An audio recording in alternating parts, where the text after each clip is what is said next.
This is the Water Quality Association podcast.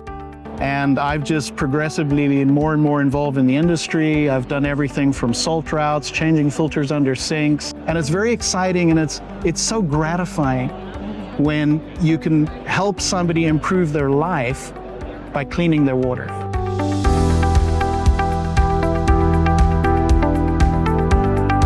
That's WQA's 2026-2027 President Greg Reyneke talking about his journey in the water space at the WQA Convention. And welcome to the podcast from the Water Quality Association, the leading voice of the residential, commercial, and industrial water treatment community. I'm Wes Bleed. Find us at WQA.org. Be sure to like and subscribe to the podcast, and be sure to share the podcast with a colleague or friend. And remember, you can watch our podcasts on YouTube. Coro Protec, the only WQA Gold Seal tested and certified powered anode rods for water heaters, brings you today's episode. As part of its 20th anniversary celebration, Coro Protec presented a technical session at the WQA Convention and Expo in Miami Beach on how anodes and water softeners can affect water heater performance, including sulfur smell in hot water, corrosion, and warranty implications.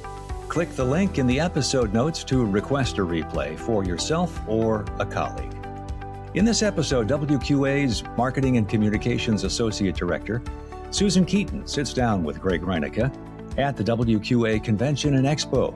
Recorded on the Expo floor, their wide-ranging discussion includes Greg's journey in the water space, from engineering to global water consulting, the value of WQA education, and Greg's vision for the year ahead. You'll quickly see why Greg has become a leader in the quest for quality water. Plus, we'll have our WQA tip. It's all coming up on the Water Quality Association podcast.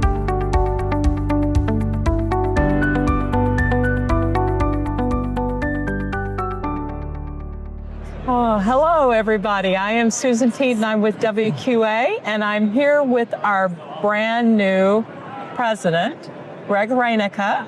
Hi, everyone. MWS, Master Water Specialist. Master Water Specialist. He's going to explain that a little bit. And we're here on the floor of the Expo of the WQA 2026 convention. We're in Miami Beach.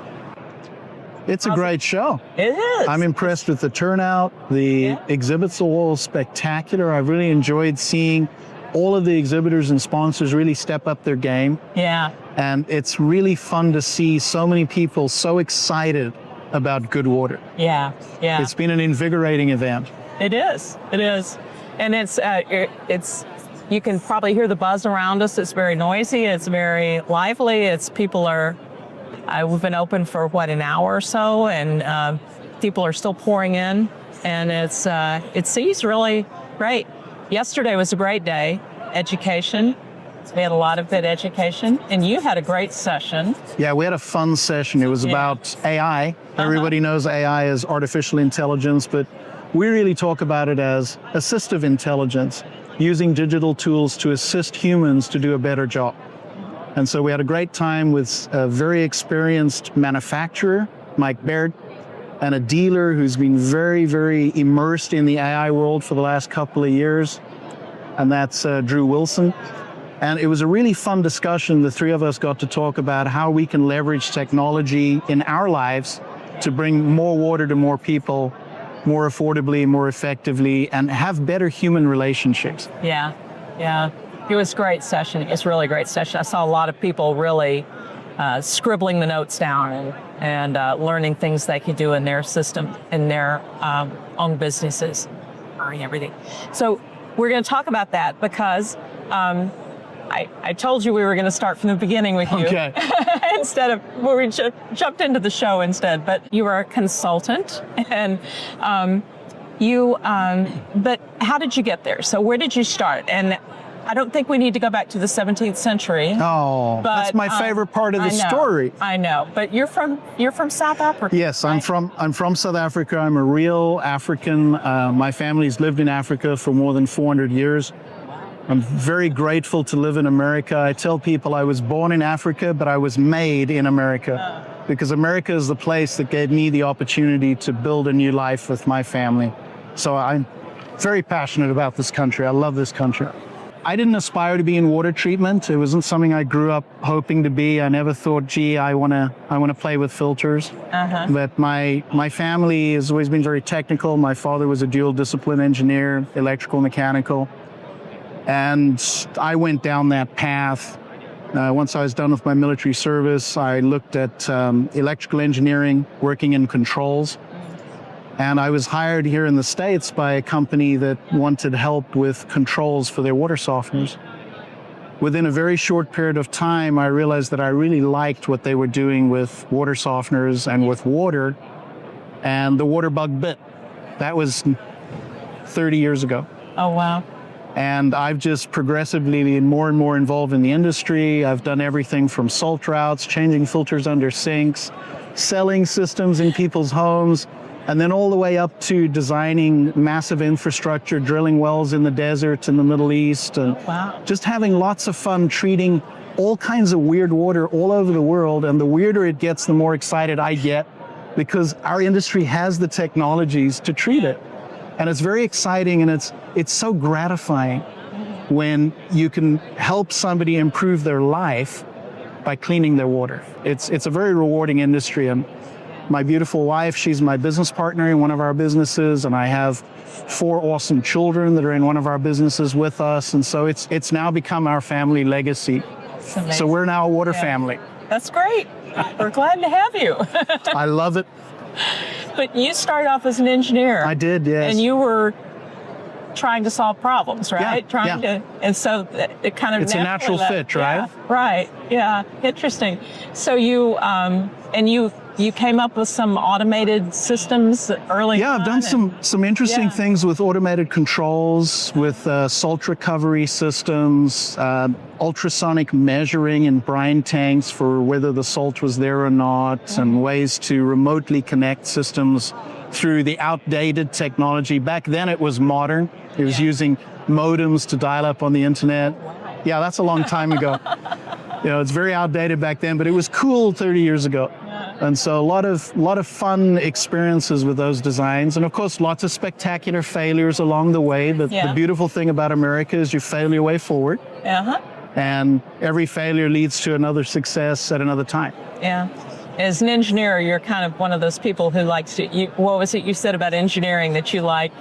You plan for failure so that you can. Yeah.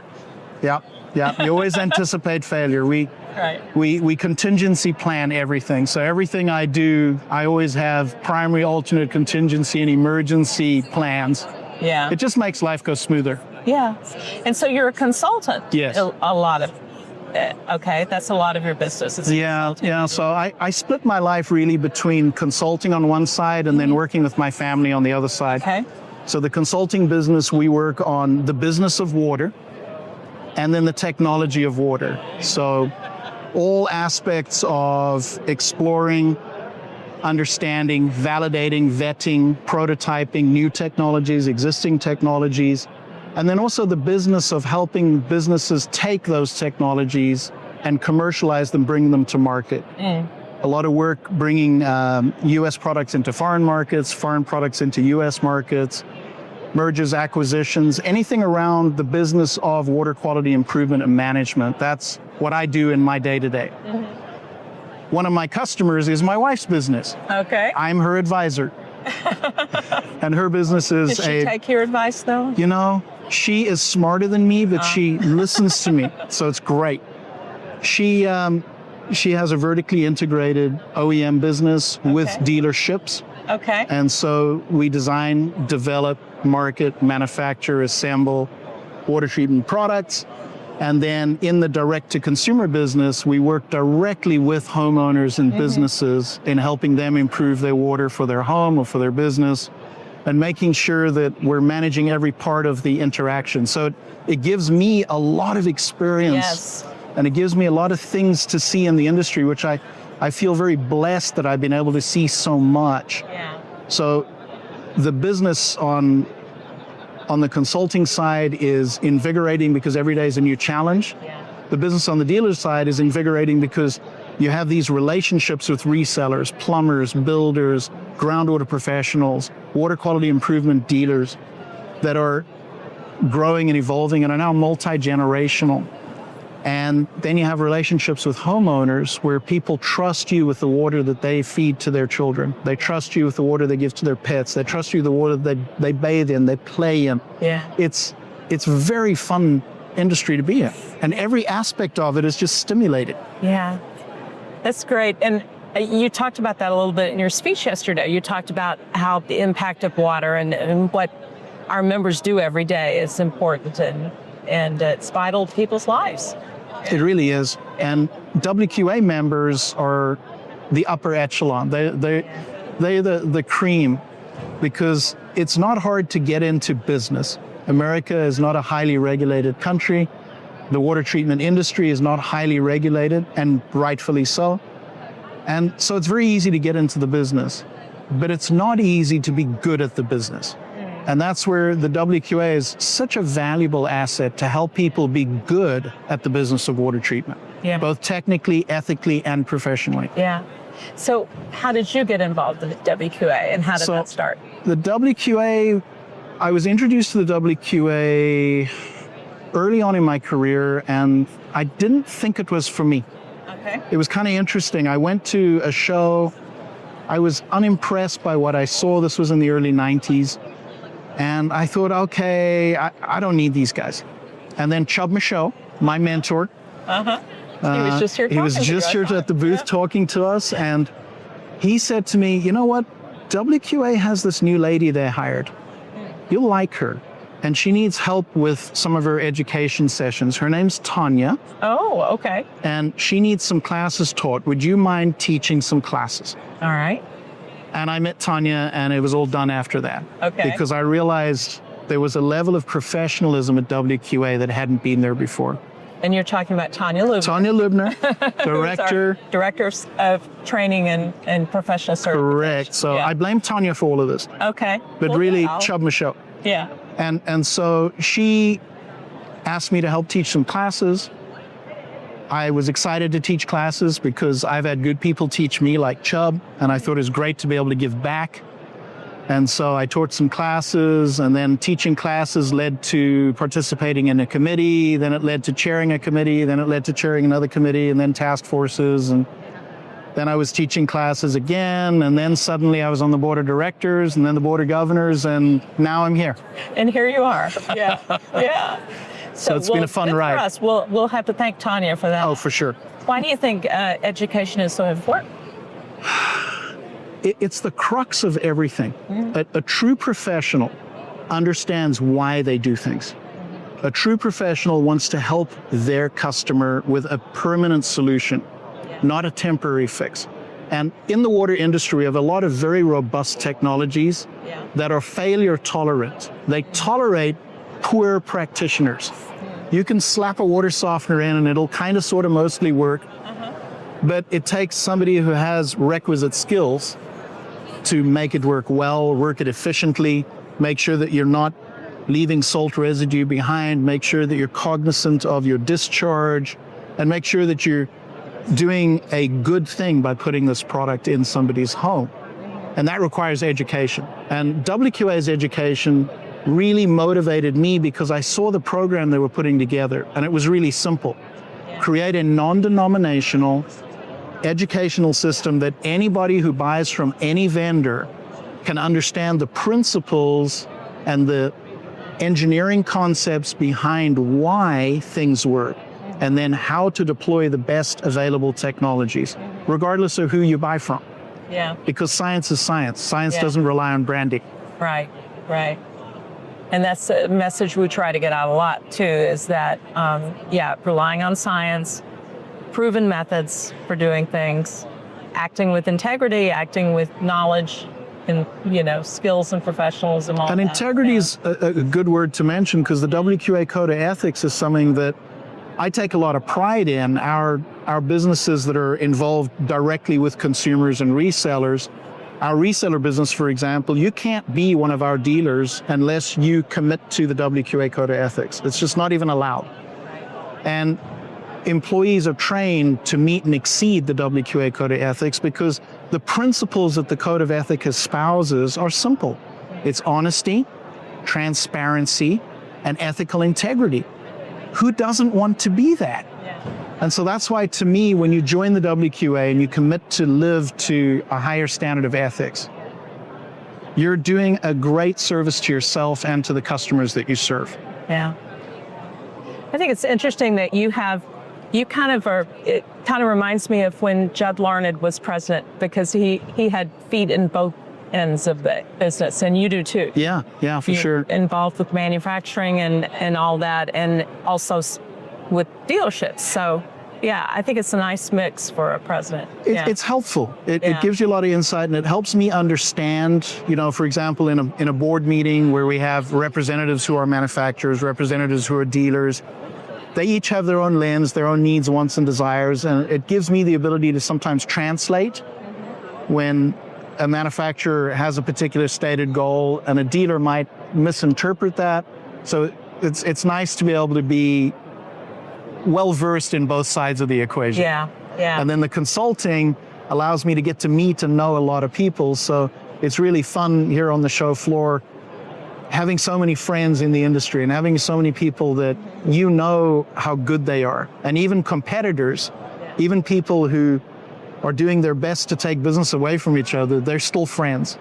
And they're still ethically beholden to each other. And I think that's another way that WQA has raised the industry, because if you have to be at a conference with someone next week, you might treat them a little better this week in business. That's great.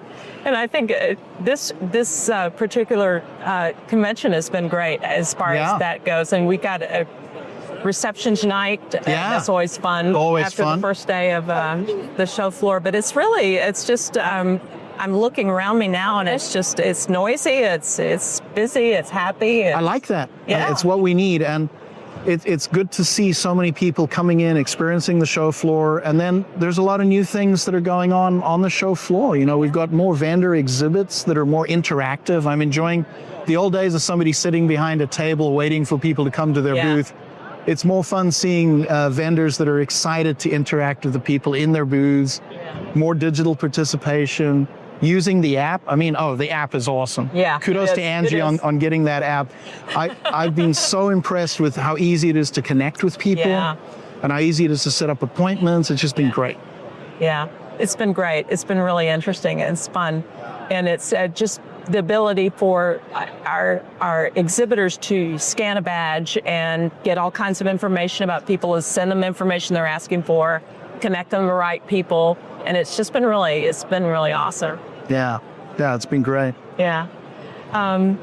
So what about we had a bunch of education yesterday. We talked about your session, which I thought was excellent. And I know it's a lot of people taking notes, a lot of people really keying in on your points and figuring out, how do I use this to help me in my business and to make my business better? So artificial intelligence, of course, you're talking about. But what were some other things that we did this year? Wow.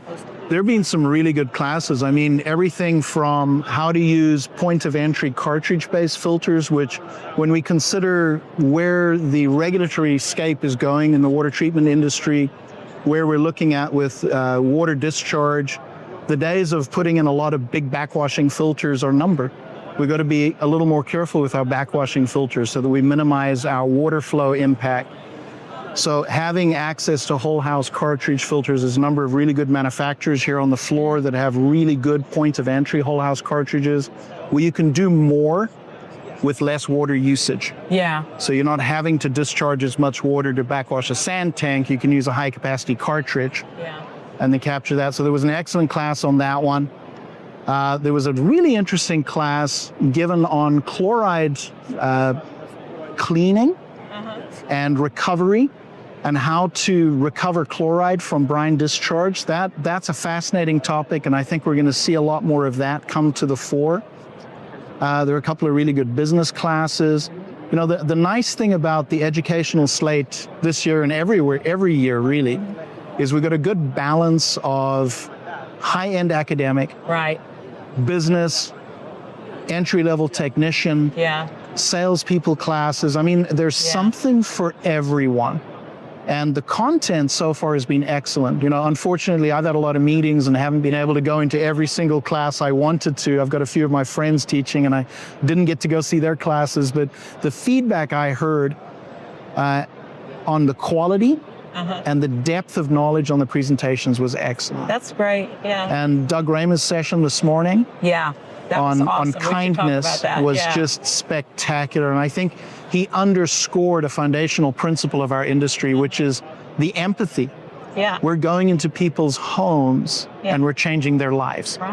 And you know, in my opening speech, I mentioned the 3 goals we have, and people I've worked with know this, it's been drummed into their heads, but we, number 1, are making people's lives through better water. Number 2, we're creating and sustaining a lifetime service relationship with them. And number 3, we're making the money we need to support our families and our business so that we can be there to do number 1 all over again.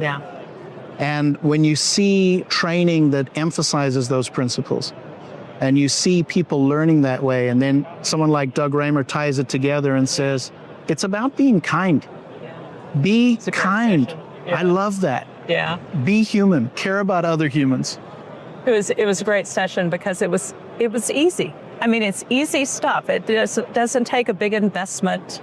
It's just about, you know, encouraging your people and training them to look for ways they can help people. Exactly. I mean, they're there to fix their water and they're there to, you know, clean up after themselves and, you know, and all that stuff. But just things like, you know, buying ice cream for somebody whose freezer went out or the birthday cake. Bringing a birthday cake because you scheduled an appointment for somebody's birthday. I mean, it was just a really nice little. It underscores, right, that the water business is a people business. And the technologies, the machines, the appliances, at the end of the day, our customers, whether it's me consulting, whether it's someone selling to distribution or it's someone selling to a homeowner, they're all buying trust. And if you don't trust the person you're buying from, you'll never be happy. And so kindness begets trust. And when you truly care about the people you're working with, they can't help but trust you because your intentions are in the right place. It was really great. I saw a lot of conversations after that. When I was walking out, there were all these people groups of 2 and 3 and talking about, you know, some of the things that, we could do this, we could do that. So that's a great session. And tomorrow we're going to have a really interesting conversation with Richard Mest is going to talk with a man from the National Association of Realtors who's going to talk about home sales and how that's going to be brilliant. I'm really excited to hear that because you look at the realtor's role.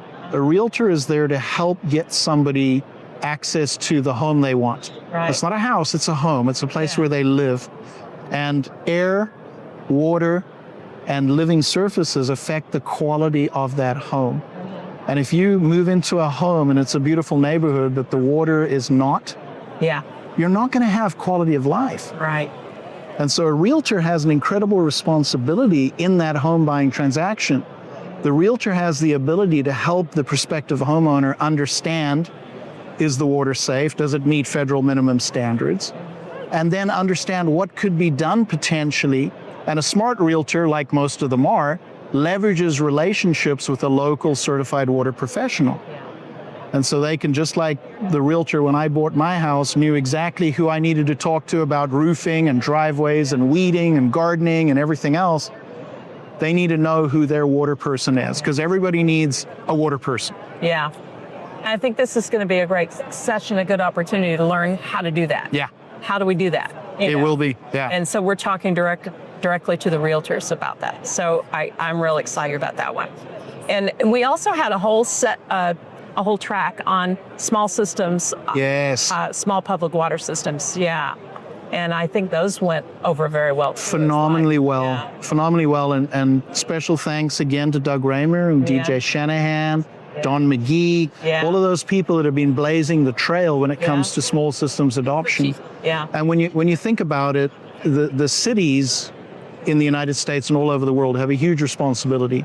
People expect crystal clear water out of the faucet 24/7. Right. And they just assume it's perfect. Yep. And unfortunately, it's not, Yeah. because it's so hard to make perfect water. And that's why the EPA established minimum standards for safety. And these minimum standards for safety ensure that people get water that's going to be safe. But there's a big gap from safe water to delicious water. And there's a big gap from safe water to built for purpose water, or suitable for purpose water.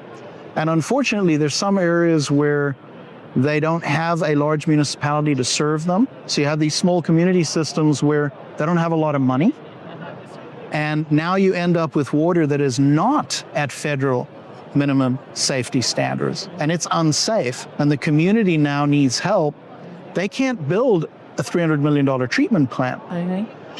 And so thankfully, most states have got really good regulations in place that allow for small systems to exist, where you're a non-transient community and you're able to then employ the services of appropriately certified people using appropriately certified technologies to address the contaminants in the water and make sure that they can bring that water to that federal safe minimum standard. Then whatever they do after that's up to the individual homeowner, but at least the community can bring it to the minimum standard and make sure that that water, again, is at least up to what the federal government tells us today is the safe minimum. So that's really important. These small systems play a very, very vital role. Right. And a lot of our members probably, I mean, a lot of them are involved in this sort of work. But more than people realize. Yeah, but there are a lot of people who aren't and who maybe just don't realize the opportunities. And we had DJ Shanahan on a podcast recently talking about this, but so I think it opened a lot of eyes, and it got people thinking about ways they could get involved in that sort of work. And that's, again, another reason why you come to convention. Right. Is because you have conversations with like-minded people. Yeah. You have men and women from all over the country, in fact, all over the world. I had a great conversation with a gentleman from Venezuela yesterday who now has a greater economic incentive to operate his water business in country. And it's fascinating seeing that we all have the same problems. Yeah. And we all have the same issues. And then there's often things we didn't even know we could do. So the small systems, there's a lot of dealers that go, I didn't know I could do that. And WQA this week is teaching them how to start. And that is by far worth the cost of admission. Because there's so many lessons I've had to learn the hard way where nobody was there to teach me. And where WQA creates an educational track and they create a way to teach people how to do something, to get those base principles down, the saving in human energy and costs of failure is quite significant. So it's a really good thing. Yeah. Well, it's going to be an exciting year. What do you have up your sleeve? What's in store for us this year? Well, there are three words that came to mind when we were talking about the vision for this year, and it's credibility, relevance, and influence. And my good friend, Mike Mitchell, influence is his word. Yep. So Mike Mitchell has a saying, disappointment is a function of expectation. And I really like that saying because what that means is your level of satisfaction with anything depends on what you were expecting to get. And when we look at our industry, the times when our customers are the most disappointed with us is when we didn't serve them as well as we should have, or we didn't communicate something well.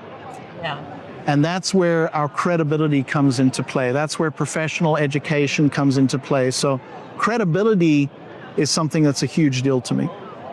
Relevance is also a big deal because relevance means that we are relevant to the industries around us. So right now in the United States and around the world, there are a lot of people in the water space, home service professionals, groundwater professionals, plumbing and piping professionals, various other companies. And it's important that we, as the people who specialize on water quality improvement and management, that we make sure that we're relevant to everybody else, and the WQA is relevant to everybody else so that they can benefit from what we've learned, what we know, what we understand, so that we can help raise the quality of service that's being performed out there. Because we've learned things. Our industry has a lot of tribal knowledge that we've acquired, and it sits here at the WQA. And then last, of course, is influence. And last, not because it's less important, but because there's more to talk about. And that influence involves regulatory activity. So I'm very excited for us to do more regulatory outreach. We've got the legislative event coming up in May. Flying, yep. And we're going to have a lot of members coming in, meeting with their Congress people and their assistants, meeting with senators, getting to interact with other associations that are around and really get our voice heard. And so what's up our sleeve for this year? We're talking water. We're talking water to more people in more places than ever before. Okay. That sounds awesome. That's going to be a great year. And we thank Susan Keaton for her discussion with Greg Reyneke, the new WQA president, on the floor of the WQA Convention and Expo in Miami Beach. Our WQA tip: take advantage of WQA's next round of live instructor-led training. Classes for the CWS, CWR, CPD, and CST certifications start May 19th, and installer classes begin June 23rd. Registration is open now for both paths. For details, go to wqa.org/training. Thanks for joining us for the Water Quality Association podcast. Learn more about water and water filtration at our consumer website, betterwatertoday.org. And learn more about professional certification, the Gold Seal Product Certification Program, and how you can become a member at WQA.org.